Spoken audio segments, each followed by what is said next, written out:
Y vamos al Teatro de Valle Inclán, que ya va a ser una cosa totalmente diferente y entra dentro del teatro innovador. Hemos pasado del teatro más comercial y tradicional, pues esto con las comedias de Benavente, con los sainetes de Arniches y de los hermanos Álvarez Quintero. Luego tenemos este teatro poético, histórico, de recreación de los modos del siglo de oro. Y ahora vamos a pasar al teatro innovador. Bueno, Valle Inclán, además de escribir teatro, pues también fue poeta y novelista, y ya lo conocemos porque es un personaje de la generación del 98, y es importante porque innovó de una manera genial en el teatro español, innovó en muchos sentidos. ¿Por qué? Porque sus obras fueron tremendamente originales, fue tremendamente original el lenguaje empleado, creó nuevas palabras, rescató palabras antiguas, rescató el habla culta, el habla popular, el habla introdujo americanismos porque él vivió en México varios años. Entonces va a ser un teatro con una riqueza, con una innovación del lenguaje espléndida. Y va a innovar en los temas, en las formas, en absolutamente todos los elementos. Va a ser una renovación radical del teatro español. Y vamos a ver en qué consiste esta innovación. Como os he puesto, su concepción del teatro era tan moderna que en algunos casos pues, su representación fue inviable. Entonces se consideraba que su teatro era irrepresentable y hemos tenido que esperar hasta hace relativamente poco, o sea, hasta los años 70-80, para que ciertas obras se pusieran en escena. Entonces, primero Valle Inclán tiene el ciclo mítico. ¿En qué consiste el ciclo mítico? Pues el ciclo mítico, Valle Inclán lo que hace es imaginar una Galicia rural, una Galicia mítica. Él era gallego, pero no es exactamente la Galicia real. Sí tiene elementos de la Galicia real, pero se convierte en una especie de Galicia mítica. ¿Para qué? Para recrear un mundo arcaico, primitivo y salvaje, en el que todas las pasiones humanas, la avaricia, la lujuria, el sexo, el odio, la muerte, digamos, todo lo más salvaje e instintivo del ser humano, en este mundo arcaico, en este mundo antiguo de esta Galicia rural, todo eso va a salir. Va a ser como una especie de selva mítica gallega en el que todas las pasiones humanas se van a mostrar en absoluta libertad. Y lo que se va a ver es que son todas esas pasiones subterráneas que aquí, como he dicho, salen a la luz, son las que verdaderamente rigen los destinos humanos. Que los humanos están arrastrados por esas pasiones. Entonces, por un lado tenemos las comedias bárbaras, que como veis es una trilogía que desarrolla la saga de los Montenegro. ¿Quiénes son los Montenegro? Pues son una familia que son un fin de raza, que quiere decir pues que es una familia que está llegando a su fin, que se va a acabar, básicamente porque el mundo en el que han vivido, en esta Galicia primitiva, rural y arcaica, ese mundo va a ser aplastado por el mundo moderno, por el capital, por la llegada de la modernidad. Entonces, ¿qué quiere reflejar Valle Inclán? Pues lo que ya he dicho, todas estas pasiones humanas terribles, pero a la vez una cierta nostalgia porque el mundo moderno no va a permitir ya lo heroico, porque se termina con la llegada de la modernidad la posibilidad de la grandeza. Entonces vamos a ver, pues digamos, las últimas bocanadas de una saga familiar condenada a la extinción porque el mundo al que pertenecen se termina. Divinas Palabras, pues también está ambientada en esta Galicia mítica, rural, arcaica y salvaje, y la historia alrededor de la que se articula la obra es: hay un enano hidrocéfalo, así una especie de pobre ser desgraciado, monstruoso, tiene hidrocefalia, o sea, tiene la cabeza más grande porque tiene como agua en el cerebro, el pobre tiene retraso, pues es un ser desgraciado. Y los parientes se pelean por él, pero ¿por qué? No por cuidarle, sino porque el enano constituye una fuente de ingresos porque lo pueden ir enseñando por las ferias, como un monstruo, y cobrar por enseñarlo. Entonces, claro, esto es terrible, o sea, representa lo más terrible. Luego también aparece la lujuria porque Marigaila, que es quien al final se queda con el enano, coquetea con un hombre y le es infiel a su marido. Pero en medio, lo curioso de Divinas Palabras, bueno, aparte del lenguaje que es maravilloso, es que dentro de todo este horror y toda esta crueldad hay momentos de profunda iluminación y de profunda piedad en los que se ve claramente que el ser humano es capaz de lo mejor y de lo peor a la vez. Y que ambas cosas, tanto lo mejor como lo peor, tienen origen en lo irracional del ser humano, en las pasiones y en el misterio del ser humano. Que todo lo que nos mueve al mal y al bien proviene de nuestro interior, es algo misterioso y algo irracional. Y luego, por último, el embrujado, pues mezcla un universo que parece bíblico con el de la picaresca.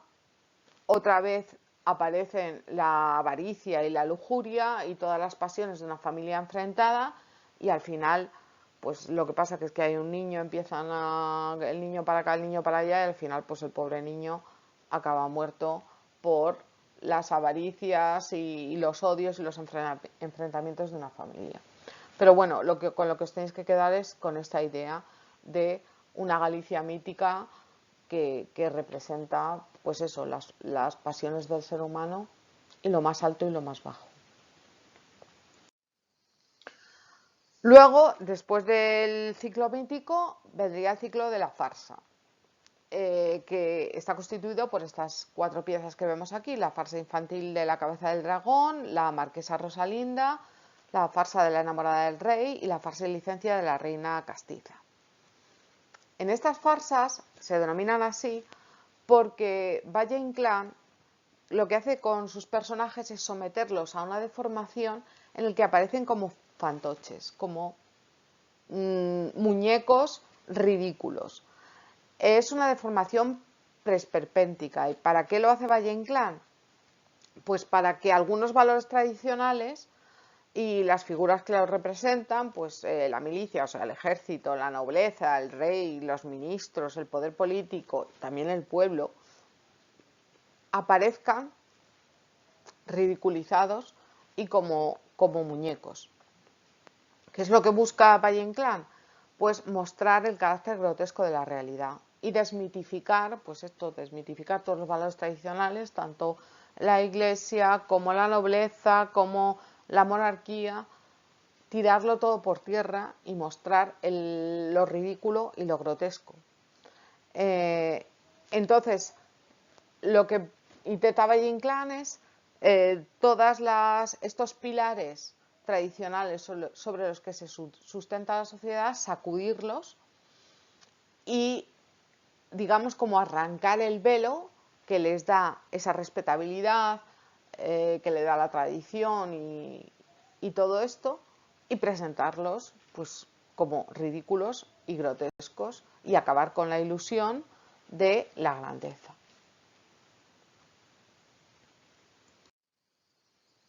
Y por último vamos al ciclo del esperpento, que esto es muy importante porque es la verdadera revolución de Valle Inclán.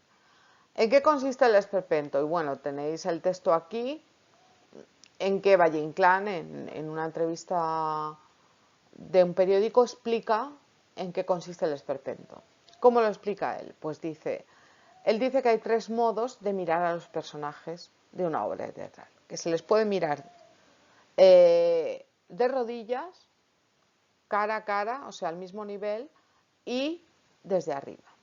¿Cómo sería de rodillas? Pues sería el teatro más antiguo, en el que el autor se siente por debajo de los personajes y mira a los personajes como héroes, como seres superiores, y los atribuye pues unas cualidades especiales y superiores a las del autor y claro, posteriormente luego al del espectador, o sea, aparecen como nimbados de una condición superior y elevada por encima de los demás. Luego, la segunda manera sería como mirarlos al mismo nivel, verlos como iguales, que lo que dice Valle Inclán que sería la manera de Shakespeare, es tratar el personaje de tú a tú, representar a los personajes con nuestras mismas virtudes y defectos. Y por último, que es lo que hace Valle Inclán con el esperpento, es mirar a los personajes desde arriba. Mirarles como seres inferiores, como si el autor fuera un dios y sus personajes fueran marionetas. Lo que dice Valle Inclán es que esta es una manera muy española, que ya Quevedo, ya Cervantes y hasta Goya, cuando hace sus pinturas negras, hace ese movimiento de representar al personaje mirándole desde arriba, con ironía y como un ser inferior. Y es lo que él llama, que es lo que él denomina como la forma del esperpento.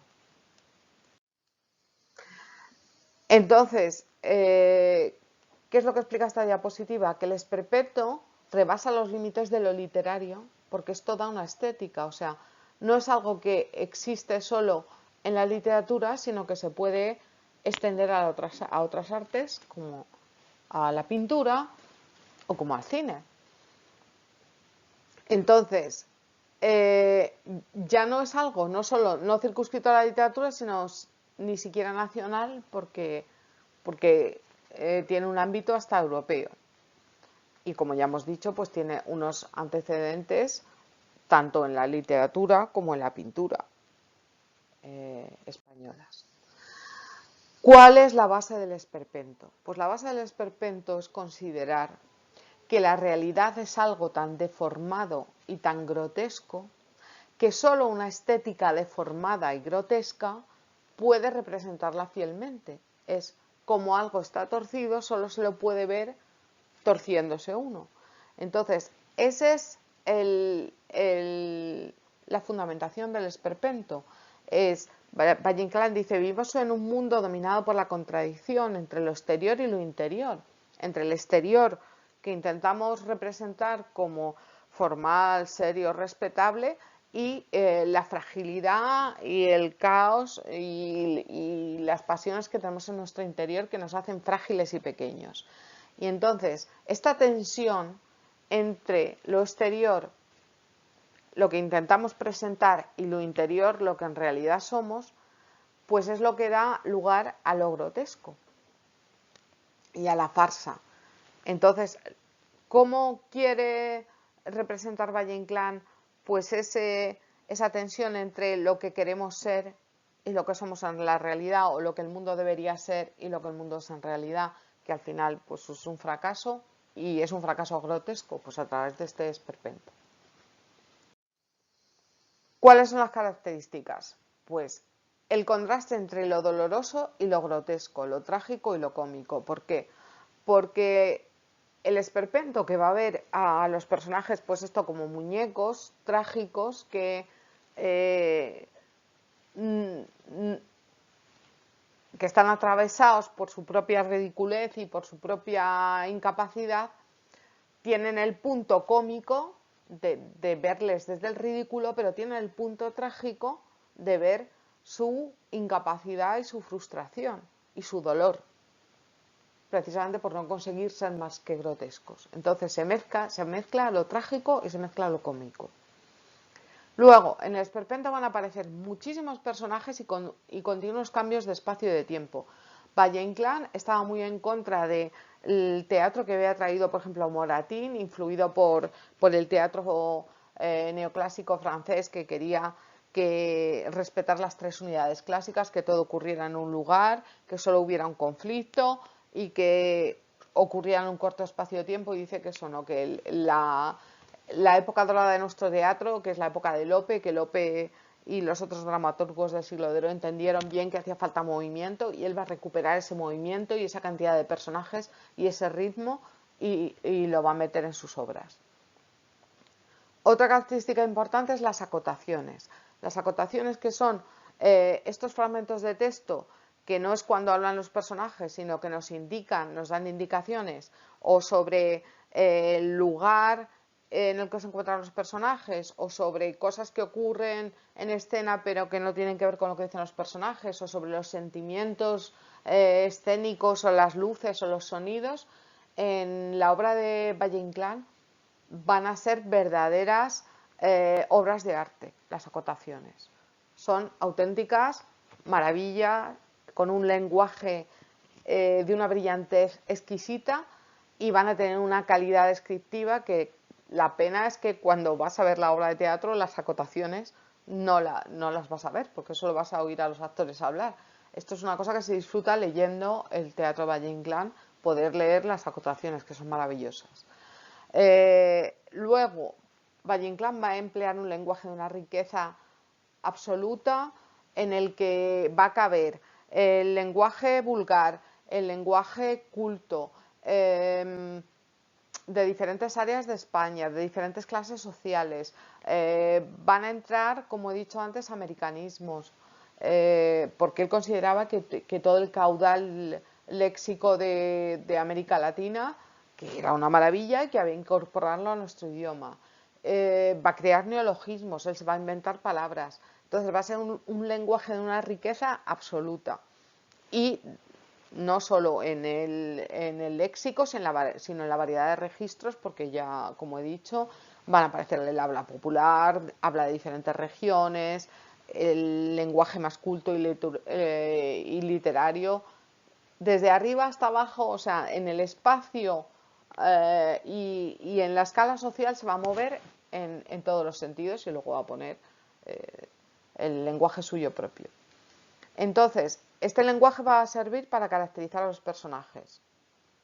Por un lado, pues en Luces de Bohemia, por ejemplo, más estrellado en latino, van a utilizar un lenguaje culto, mientras todos los personajes marginales que van a aparecer en la obra, pues los delincuentes, las prostitutas, pues van a usar el lenguaje vulgar y coloquial y la jerga callejera.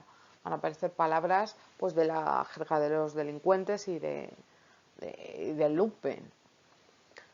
Y Valle, aunque va a meter este lenguaje culto, pues se va a burlar del lenguaje pedante y cursi, y va a parodiarlo. Entonces van a ser unas obras con una riqueza léxica increíble. En el ciclo del Esperpento tenemos Luces de Bohemia, que se considera la obra maestra del Esperpento. Valle-Inclán se basó en un personaje de la Bohemia, que era el escritor Alejandro Saua, y creó el personaje más estrella, que es un hombre que pasea la última noche de su vida. Es un escritor ciego, un poeta ciego, que va con su amigo, don Latino de Hispalis, paseando por Madrid la última noche de su vida. Y entonces va viendo en este paseo pues un fresco de la sociedad madrileña, del mundo de ese momento, y no va a encontrar más que motivos para la desesperación por el estado del mundo. Y entonces va a acabar la obra con la muerte del personaje, y va a ser como una representación de que no cabe más que morir ante el espectáculo del mundo. Entonces aparece en la obra de Luces de Bohemia esta visión del esperpento, representada, simbolizada en los espejos del Callejón del Gato, que son unos espejos que hay todavía en Madrid, que tú te miras y te ves deformado. Y es esta imagen que hemos comentado antes del esperpento, que solo a través de esta deformación se puede presentar la deformación de la realidad y hacer una crítica feroz al estado del mundo. En el ciclo del esperpento pues tenemos Martes de Carnaval, que es una trilogía con 3 esperpentos, que incluyen Los cuernos de Don Friolera, que Valle Inclán recoge el tema del honor calderoniano, pues esto de estos maridos que mataban a las mujeres por la sospecha de infidelidad, pero lo va a dar la vuelta y lo va a presentar, como ya he dicho, desde la óptica del esperpento, desde una óptica ridícula y una óptica deformadora y grotesca. Lo mismo que hace con el tema del honor calderoniano, lo va a hacer en las galas de difunto con la figura del Don Juan. Lo va a presentar de una manera grotesca. Y por último, en La hija del capitán, pues lo que va a presentar es un golpe militar que se lleva a cabo no porque se considere que es lo mejor para el país, sino por motivos privados, porque beneficia a determinados sectores como el gobierno, la prensa y nadie va a hacer nada por evitarlo. Entonces, esta obra lo que era una crítica a la dictadura de Primo de Rivera y en particular, pero también a cualquier abuso de poder. Era una denuncia de que la mayoría de las guerras, golpes militares que se hacen, no se hacen por los motivos que se dicen, sino por motivos personales y espurios, por beneficios particulares.